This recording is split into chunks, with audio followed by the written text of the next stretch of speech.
Hi friends, welcome back to another episode of Generation Tech. My name is Alan. Recently, one of our fans, George, asked us a very interesting question. Why wasn't Palpatine flagged by the Jedi at an early age and recruited for the Order? This would, of course, completely change the trajectory of Star Wars history, and potentially could have even ended the Sith's plan to destroy the Jedi.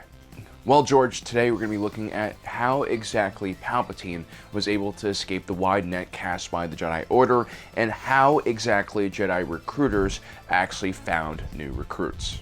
Let's start this time around with the expanded universe, which oftentimes gives us a more in-depth and thorough approach to how various mechanisms work in the Star Wars universe.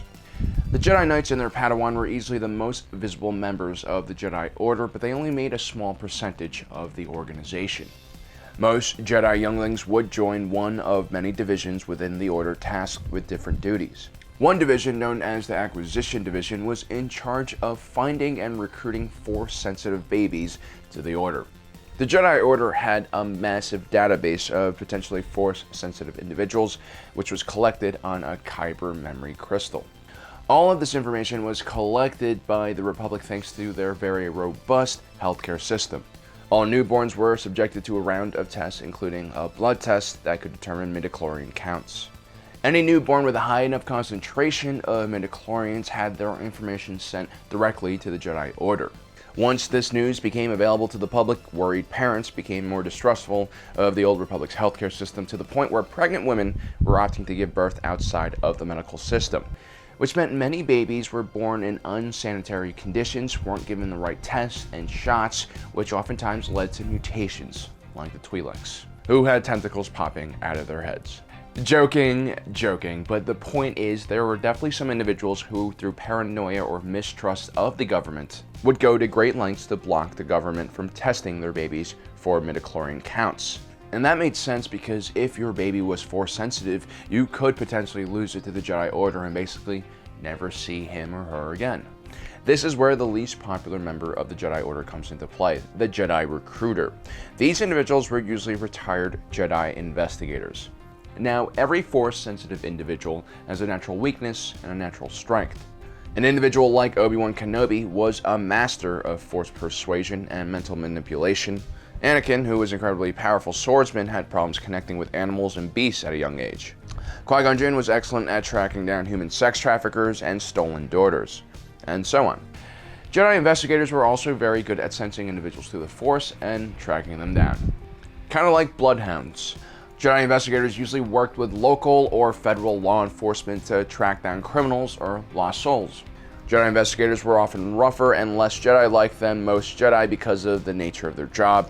They oftentimes went deep undercover into criminal syndicates and were definitely affected in one way or another by their occupation. Now, once they were retired, they would use those same bloodhound skills to track down Force-sensitive babies.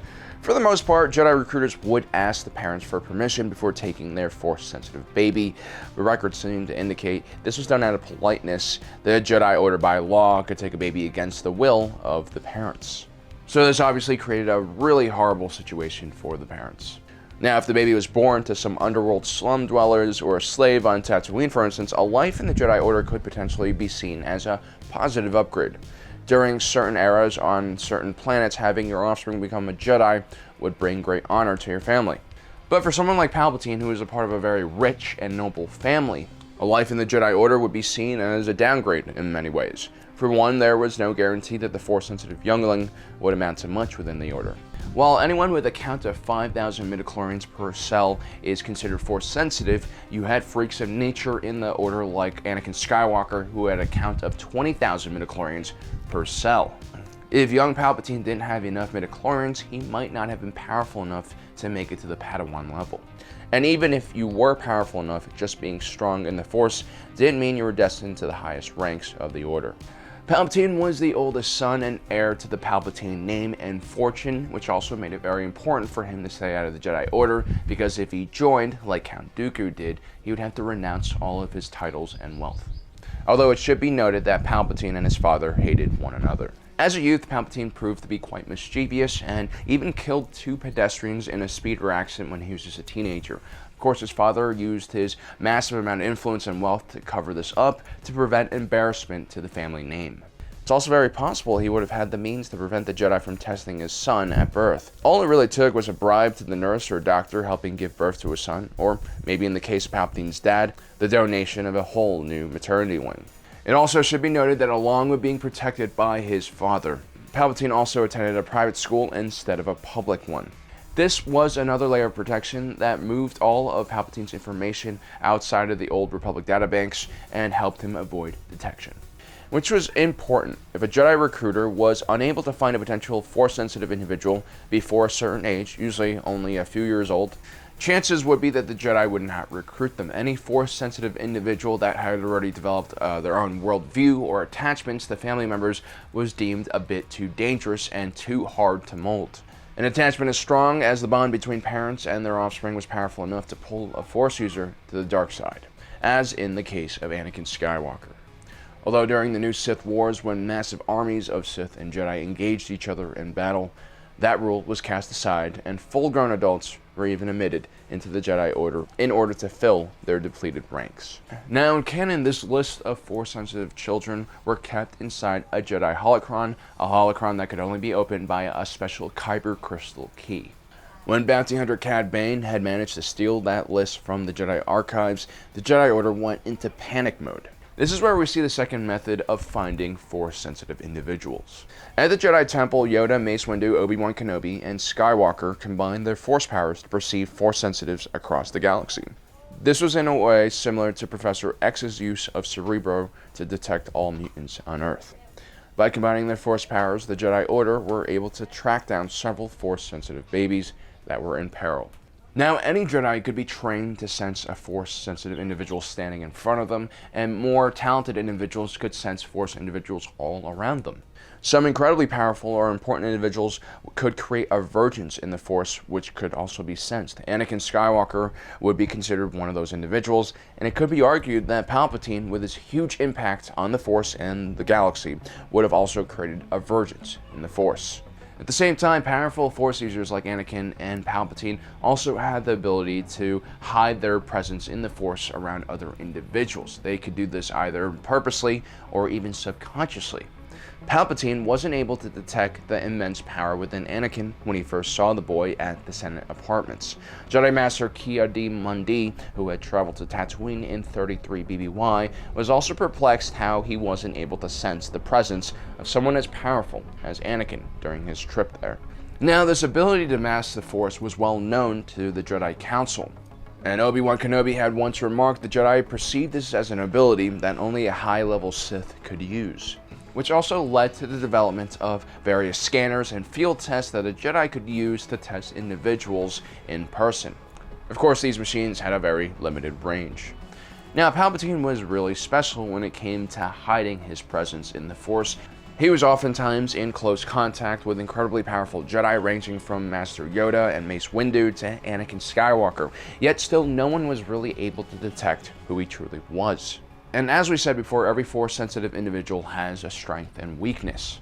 Perhaps one of Palpatine's natural strengths could very well be his ability to mask the Force, something that he was able to do with great skill and therefore help him evade the Jedi Recruiters. When Darth Plagueis first met Palpatine when he was a teen, he was unable to sense his Force sensitivity, at least peripherally. It took a lot of deep digging to finally figure out who he was. It also is possible that Palpatine's home planet of Naboo was simply overlooked. Simply put, the Old Republic controlled a massive amount of territory, and like any bloated bureaucratic mess, their healthcare system was probably not that good at doing its job. There's always plenty of room for errors when it comes to blood tests and record keeping. Maybe some of the records were just simply lost. It also is possible that the Jedi Acquisition Department simply didn't have enough resources to send to Naboo in search of Palpatine. Naboo was located in the outer mid-rim, and was also a world that was pretty small. It only had a population of 600 million. It wasn't until the discovery of plasma underneath the planet's surface that it warranted any real attention from the rest of the galaxy. This neglect by core worlds of outer rim and mid-rim worlds was one of the main reasons why the Clone Wars started in the first place. So far in the entire Star Wars franchise, including all of the expanded universe content, we've only seen a few hundred worlds, and that represents a tiny portion of the entire galaxy. I think it's very hard to comprehend just how large the Old Republic was. And the Jedi Order at its height couldn't have numbered more than 1 million individuals.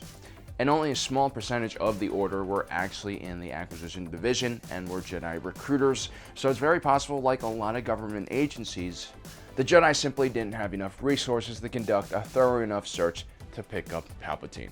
So that's why we think Palpatine was able to evade the attention of the Jedi Order at a very young age, but let me know in the comment section below what you guys think. Have I missed anything? It's very possible.